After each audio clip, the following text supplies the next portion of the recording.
कि सर्वप्रथम भगवान वेद व्यास जी ने अन्य पुराणों अर्थात स्कंद पुराण में और पद्म पुराण में भगवान ने, पद्म पुराण और स्कंद पुराण इन दोनों पुराणों में श्रीमद् भागवत की महत्ता का प्रतिपादन किया गया है। और जब महत्व किसी शास्त्र का समझ जाता है, किसी कार्य का जीव समझ जाता है, तो उस कार्य के प्रति अभिरुचि हो जाती है और अभिरुचि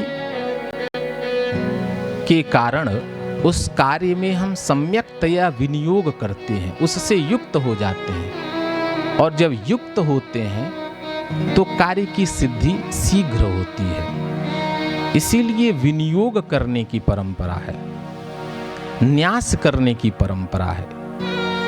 विनियोग का अर्थ ही होता है विशेष रूप से उस कार्य में, उस इष्ट की साधना में नियुक्त होना, जुड़ना, नियोग, निश्चिततया जुड़ना, सम्यक्तया जुड़ना। हमारा चित्त जिस मंत्र को हम जप रहे हैं,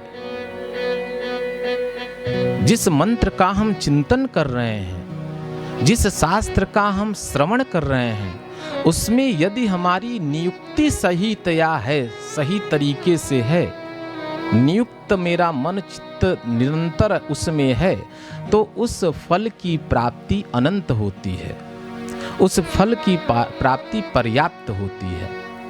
इसीलिए विनियोग की प्रक्रिया है।